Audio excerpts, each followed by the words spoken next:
Hello and welcome to Virtual Coast Fest 2020. I am Matthew Andrews, a 4th grader at St. Francis Xavier Catholic School. Here in our studios today, I am joined by Eddie and Michael. And today we are exploring research vessel Anna. Thank you, Matthew. I'm Eddie Leonard, a biologist with the Coastal Resources Division. I've been here for about 6.5 years, and part of my job is lead biologist aboard the RV Anna. And I'm Michael Mock, a marine technician with the Coastal Resources Division, and I've been here for 7 years. I work with Eddie on the Anna, and we'd like to show you a short video about what we do every day here for DNR. We'll be back to answer your questions via YouTube and Facebook afterwards. Welcome aboard the research vessel Anna. This 60-foot shrimping vessel was purchased by the Georgia Department of Natural Resources in 1968 and for more than 50 years has provided information about the health of fish populations.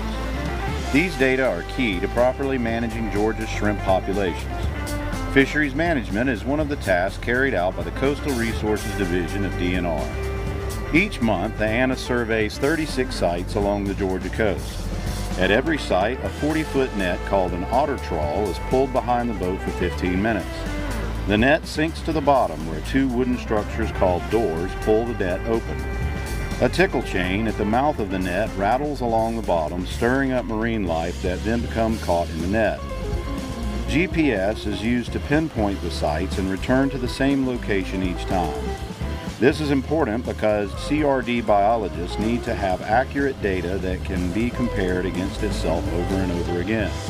Once the net has been towed for 15 minutes, it is reeled back aboard using a mechanical winch. The end of the net is cinched with a rope and the boat's crew can empty the catch over a special table called a culling table. The catch is released onto the table and biologists sort everything by species. Most of the shrimp found along Georgia's coast are pinnate shrimp, which include white, brown, or pink shrimp. Most of the shrimp commercially caught in Georgia are whites and browns. Over the past 10 years, commercial shrimpers have brought in an annual average of more than 2 million pounds of shrimp, with a yearly dockside value of about $9.2 million. As shrimp grow up or mature, they begin to move offshore, where commercial fishermen catch them in nets similar to the Annas. To take better measures of the reproductive cycle of shrimp, biologists survey 6 sound systems across Georgia's coast: Wausau, Ossabaw, Sapelo, St. Simon, St. Andrew, and Cumberland. In each of these systems, crews conduct trawls in 2 sites in rivers or creeks, 2 sites within the main part of the sound, and 2 sites offshore or near beaches. This helps give a better understanding of how many shrimp are in the area and at what stage of their life cycle they are in. When a net is emptied on the Anna's culling table, biologists count each of the shrimp, measure their lengths, and determine if they are male or female. One benchmark for shrimp used by commercial fishery regulators is called head count. This refers to how many shrimp it takes to make 1 pound. The more shrimp it takes, the smaller the shrimp will be. For example, if it takes 30 shrimp to make 1 pound, the shrimp weigh, on average, about ½ an ounce each. If it only takes 16 shrimp to make 1 pound, each shrimp weighs 1 full ounce. The average shrimp head count must be 45 or fewer for shrimping season to open. Similarly, the Commissioner of Natural Resources can close the shrimp season when shrimp head counts are 50 or more. The Commissioner can open shrimping season as early as May 15th and close it by December 31st. However, the season can be extended through January or February if the head count remains below 50. Although the Anna has been a trusty servant of the state of Georgia for more than 50 years, she is slated to be replaced in late 2020. A new boat, christened the research vessel Reed W. Harris on June 26, 2020, and named for the author of the Coastal Marshlands Protection Act, will replace the Anna. The Harris is a 54-foot custom-built vessel that displaces 65,000 pounds. The Harris is expected to begin operations in the coming months. We hope you've enjoyed learning about CRD's work to conserve and protect Georgia's shrimping industry and look forward to seeing you at Coast Fest 2021.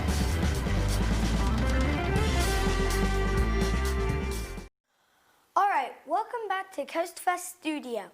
Eddie and Mitchell are ready to take any questions you may have about their program. To ask a question that can use the chat feature on YouTube Live or comment on our live Facebook feed. To use the YouTube Live chat, you'll need to sign in as a user and set up your YouTube channel. You can find the directions at www.coastalgadnr.org/coastfest. While we wait on questions to come in, I'm going to go ahead and get started with a few of my own. Does the crew stay on the Anna overnight? Yes, we do. We do a trip to Savannah when we do Sapelo, Ossabaw, and Wausau Sounds. And so we'll stay on the boat overnight at Isle of Hope and in Richmond Hill. And, sorry. We actually have a galley or a kitchen on the vessel too, so we can cook, we can make meals, we have a table we eat at and a restroom facility called a head, and so it's a very comfortable vessel to spend an overnight or two on. So yeah, we do actually sleep on the boat. There's 7 beds or berths as they're called on a boat, but we do stay on it overnight, 1 night in the summer and 2 nights in the winter. Will the Anna's crew transfer to the new vessel? Yes, so everyone who works on the Anna now will transfer over to work aboard the RV Reed W. Harris as soon as that vessel goes into full operation, which should be hopefully before the end of this year. How is the data collected on the Anna used?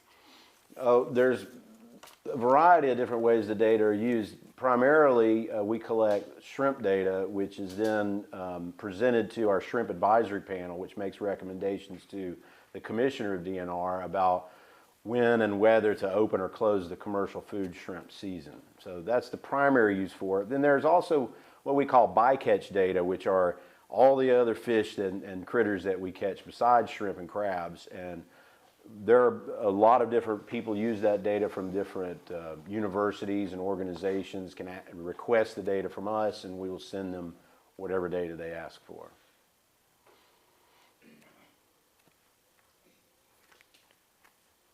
Oh, I'm sorry.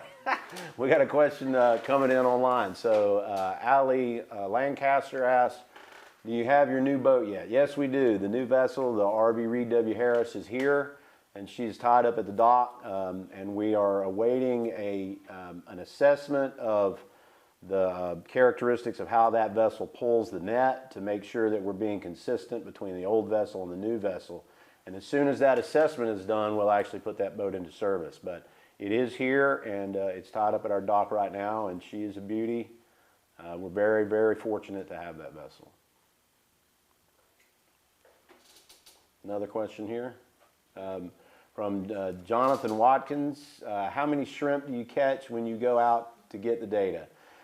That varies a lot. So the net is pulled for 15 minutes at a time, and in each 15-minute drag, we can get anywhere from 0 shrimp to this past week, just Monday, we did one drag where we got about 30 pounds of shrimp. So it varies a lot.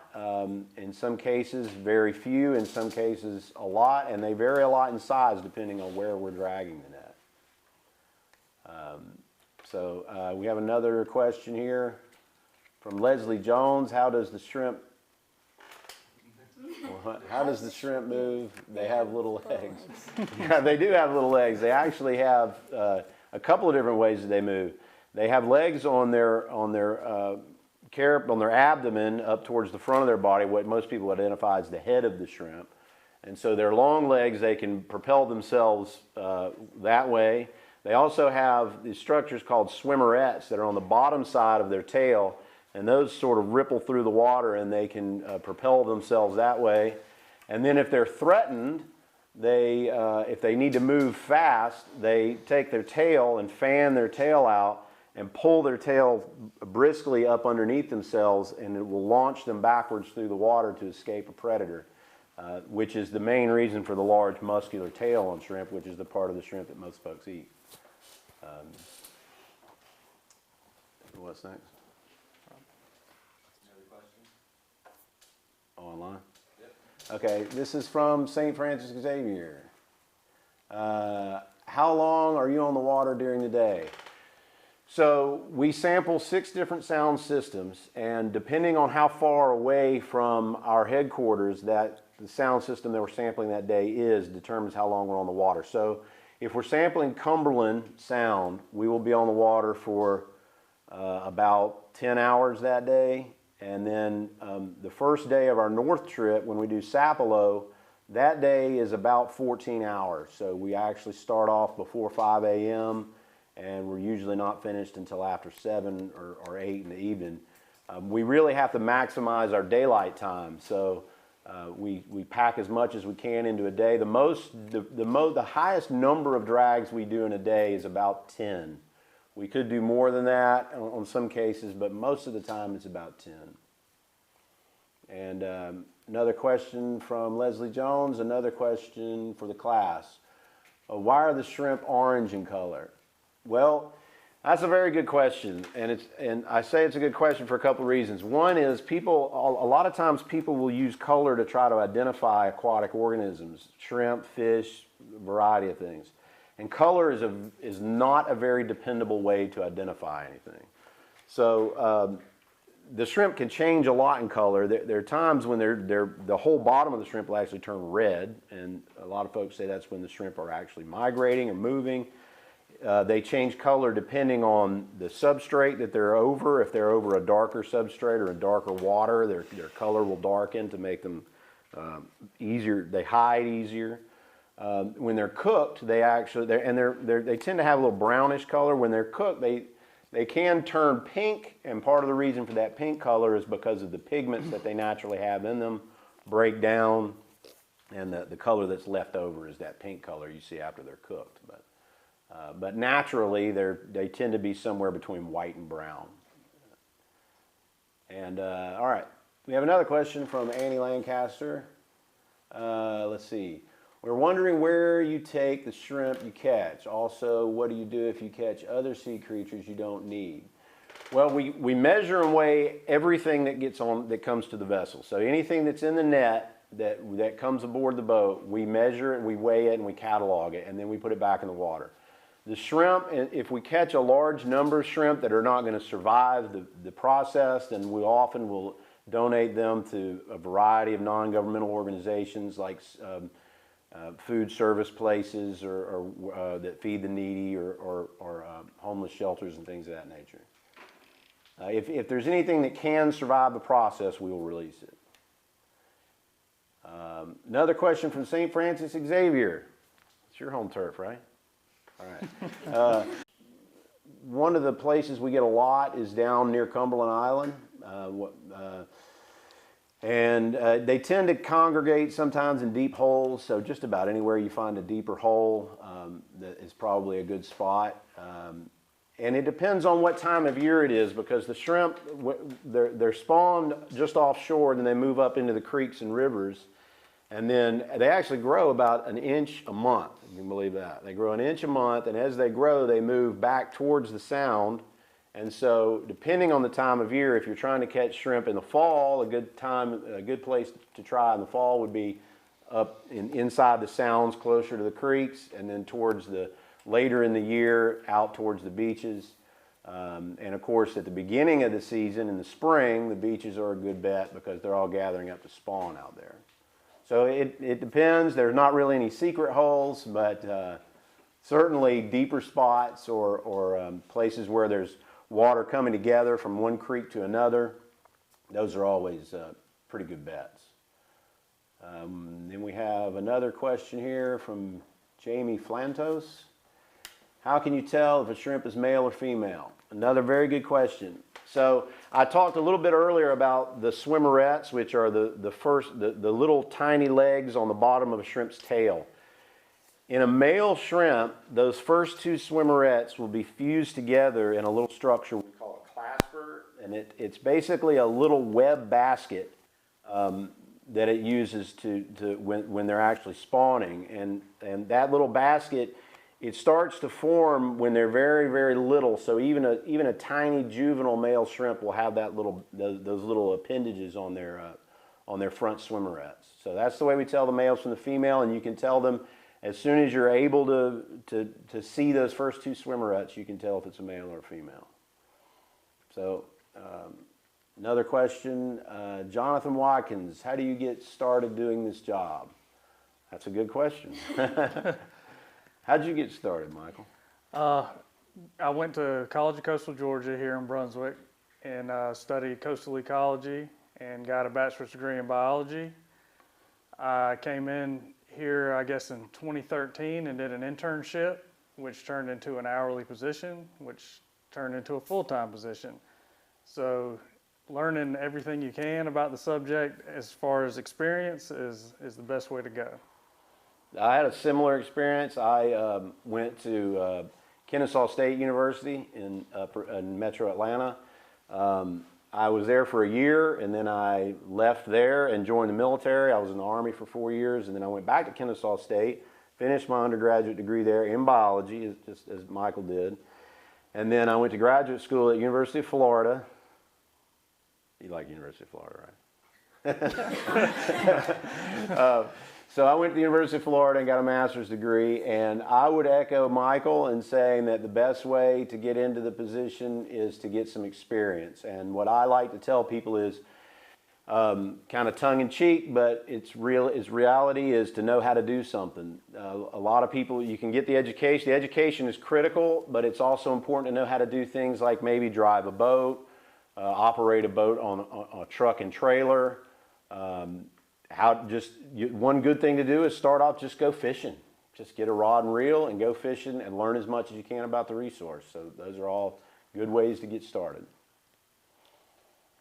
We have a question from Courtney Williams. What is your favorite part of doing your job? My favorite part of doing my job, it might surprise some people who know that I am not a morning person, but one of my favorite parts of doing my job is sitting on the deck of the Anna when we leave the dock early in the morning and watch the sun come up. That's probably one of my favorite parts of the job. Michael? My favorite part is you never know what we're going to pull up in the net, and it's a changing experience every time. Nothing gets stagnant. That we never know what we're going to catch from time to time. So it's very exciting.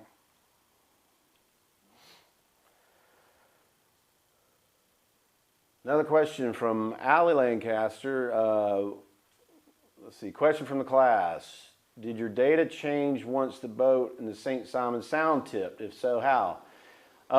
So no, it did not, actually. We've been watching that very closely, and aboard the RV Anna, we never encountered any oily substances or debris or anything that might have come from that vessel. And as far as we can tell so far, our catches haven't changed since before or after that vessel actually overturned. So the short answer to your question is no. From what we've seen so far, we haven't seen any change. St. Francis Xavier has another question. How far do you go from shore?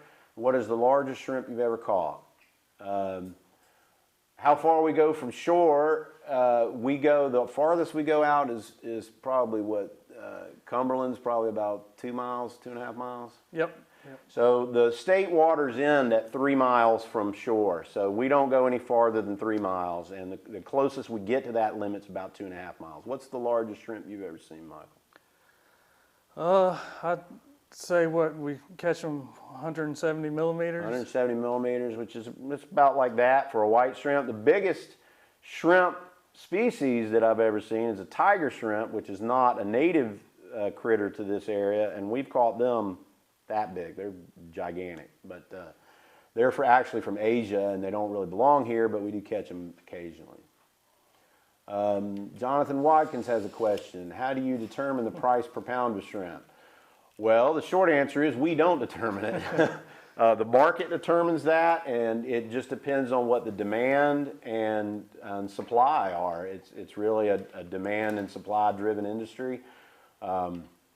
So early in the season, the shrimp are more abundant than they are later in the season. So sometimes you'll see the prices shift according to that. Leslie Jones has a question.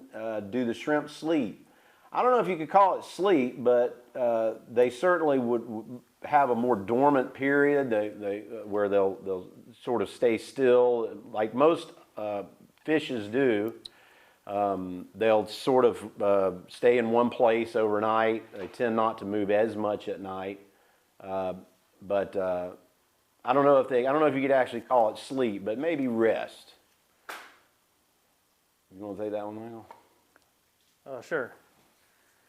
St. Francis Xavier, what else do you catch in your drag net?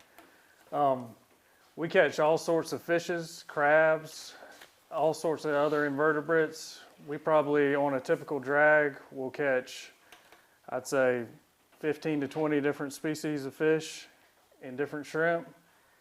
And we catch a lot of small juvenile sharks. We catch jellyfish from time to time. And it's kind of a mixed bag. Every single drag, we're not sure what we're going to get. Yeah, we catch a lot of stingrays, a lot of Atlantic croaker, a lot of what we call star drum, a lot of star drum. We occasionally will catch starfish, sand dollars, just about anything you can imagine we catch. We sometimes will catch stingrays so large that we can't fit them on our table and we have to just work with them on the deck of the boat. They'll be 4 or 5 feet across, so sometimes we catch some gigantic stingrays. But all right, Matthew, you got a question for us? Yeah. How big is the biggest flounder you've caught? Flounder? I don't know. What's the biggest flounder we've caught? I believe about 20 inches would be, Yeah, or 18 to 20 inches. pretty good size, about like that maybe. Pretty good size flounder.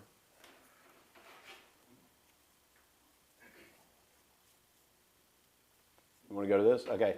Allie Lancaster again. How tall is the beam on the new boat? Well, the beam is the measurement of the width of the boat. So the new boat is, if I understand your question, if that's what you mean, beam is a reference to the width of the boat. That boat is 18 feet wide, almost the same width as the Anna, but she's shorter than the Anna. The Anna is 60 feet, the new vessel is 54 feet.